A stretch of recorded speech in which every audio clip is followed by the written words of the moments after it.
Hello traders, welcome back. आज के video में जानेंगे कैंडल स्टिक्स क्या होती है, कैंडल स्टिक्स को रीड कैसे करते हैं, मार्केट में सबसे ज्यादा यूज की जाने वाली कैंडल स्टिक्स कौन कौन सी हैं और कैंडल स्टिक्स को स्टॉक ट्रेडिंग और ऑप्शन ट्रेडिंग में यूज कैसे करते हैं।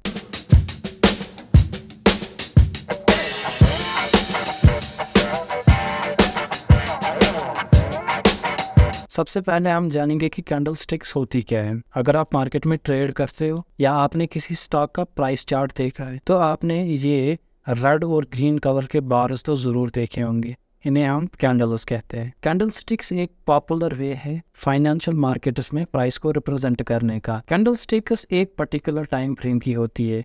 एक कैंडल स्टिक या तो एक वीक की हो सकती है, दिन की हो सकती है, 15 मिनट, 1 घंटे की, 5 मिनट, 1 मिनट, किसी भी टाइम फ्रेम की हो सकती है। तो अगर एक कैंडल स्टिक 5 मिनट की है तो वो हमें दिखाती है कि 5 मिनट में प्राइस के साथ क्या हुआ है, प्राइस कम हुआ है या बढ़ा है। सिमिलरली अगर हमारे पास कैंडल स्टिक 1 वीक की है तो वो हमें दिखाती है कि 1 वीक के अंदर प्राइस के साथ क्या हुआ है। 1 डे की जो कैंडल होगी वो हमें दिखाएगी कि 1 दिन के अंदर प्राइस के साथ क्या हुआ है। अगर मैं यहाँ ट्रेडिंग व्यू में चार्ट पर देखूँ तो यहाँ पर मैंने वीकली कैंडल सेलेक्ट की है, यानी कि ये जो यहाँ पर एक कैंडल है ये हमें 1 वीक का प्राइस एक्शन दिखाता है, यानी कि प्राइस के साथ 1 वीक में क्या हुआ है वो हमें एक कैंडल दिखाती है। सिमिलरली अगर मैं डेली टाइम फ्रेम में जाऊँ तो ये एक कैंडल मुझे दिखाती है कि 1 दिन में प्राइस के साथ क्या हुआ है। ये मैंने 5 मिनट की कैंडल सेलेक्ट की है तो ये मुझे दिखाती है कि 5 मिनट के अंदर प्राइस के साथ क्या हुआ है, इंक्रीज हुआ है, डिक्रीज हुआ है। जैसा कि अब आपने चार्ट पर देखा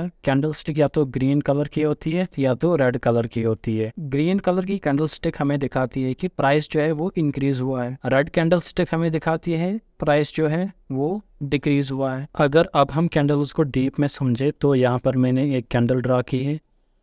तो ये जो रेक्टेंगुलर पोर्शन है इसे हम बॉडी ऑफ द कैंडल कहते हैं।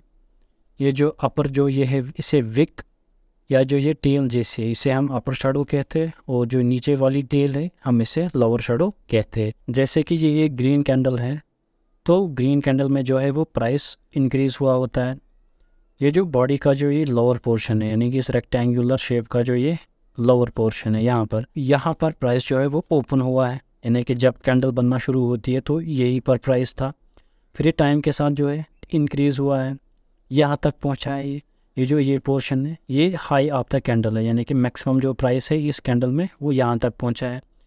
फिर अगर हम यहाँ की बात करें तो ये वो पॉइंट है जहाँ पर प्राइस गिरा था, मतलब लोवेस्ट पॉइंट तक जहाँ तक प्राइस गिरा था। और ये जो पॉइंट है यहाँ पर क्लोज हुआ था, यानी कि ये यहाँ पर स्टार्ट हुआ, थोड़ा नीचे गया, फिर ऊपर आया, यहाँ पर हाई बनाया, फिर थोड़ा नीचे आया और जैसे ही इस कैंडल का टाइम फ्रेम जो था वो कंप्लीट हुआ तो ये यहाँ पर क्लोज हुआ। यानी कि अब हम कह सकते हैं कि जो बॉडी है, बॉडी में 2 पार्ट्स होते हैं, जो है ओपनिंग ऑफ द कैंडल है और क्लोजिंग ऑफ द कैंडल, या हाई ऑफ द कैंडल और लोअर शैडो में होता है लो ऑफ द कैंडल। अगर एग्जांपल से समझे तो ये यहाँ पर मैंने फिर से एक ग्रीन कैंडल ड्रॉ की है। ये वो पॉइंट है जहाँ पर ओपनिंग हुई है प्राइस की, यानी कि 10 रुपीज़।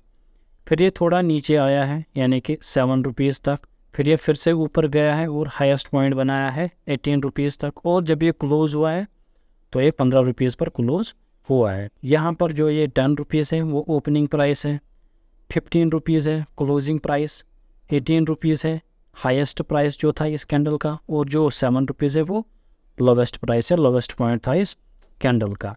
यानी कि 10 रुपीज़ से 18 रुपीज़ तक आया है, फिर 15 रुपीज़ पे इसने क्लोज किया है, और जो इसका लोवेस्ट पॉइंट था वो 7 रुपीज़ था। अगर अब हम रेड कैंडल की बात करें तो इसमें भी ग्रीन कैंडल की तरह 3 पार्ट्स होते हैं। बॉडी जो कि ये रेक्टेंगुलर शेप्ड होती है, अपर शैडो जो कि ये टेल जैसी होती है, और लोअर शैडो जो भी टेल की जैसी होती है। और इसमें भी जो होता है ओपन, हाई, लो और क्लोज होता है, लेकिन ग्रीन कैंडल का इसमें उल्टा होता है।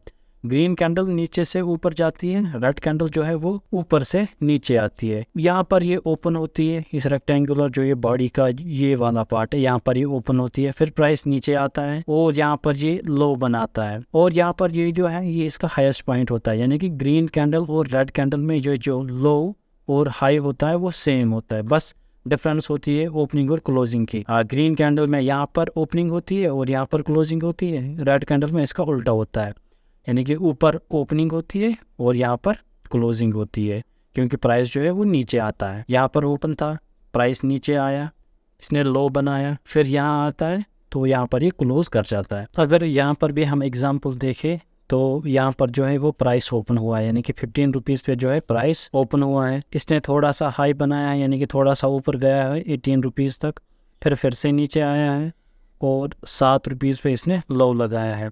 फिर जब ये क्लोज़ हुआ है, लेकिन ये 7 रुपीज़ पे क्लोज़ नहीं हुआ है, ये थोड़ा ऊपर आया है और 10 रुपीज़ पे क्लोज़ हुआ है। यानी कि इसका मतलब ये जो ओपनिंग प्राइस था वो 15 रुपीज़ था, फिर जो क्लोजिंग प्राइस था वो 10 रुपीज़ था, यानी कि ओपनिंग प्राइस से जो है प्राइस वो नीचे गिरा है, तभी ये रेड कैंडल बनती है। यानी कि रेड कैंडल में यहाँ पर ओपनिंग प्राइस होता है और यहाँ पर क्लोजिंग प्राइस होता है। अगर अब हम रेड और ग्रीन कैंडल को एक ही फ्रेम में देखेंगे तो आप देख सकते हैं कि जो अपर शेडो और लोअर शेडो है, यानी कि हाइज और लोज, वो दोनों में सेम है, बस फर्क है तो ओपनिंग प्राइस और क्लोजिंग प्राइस की। ग्रीन कैंडल में नीचे ओपनिंग होती है और ऊपर क्लोजिंग होती है, क्योंकि प्राइस जो है वो ऊपर की ही डायरेक्शन में उसने मूव किया होता है।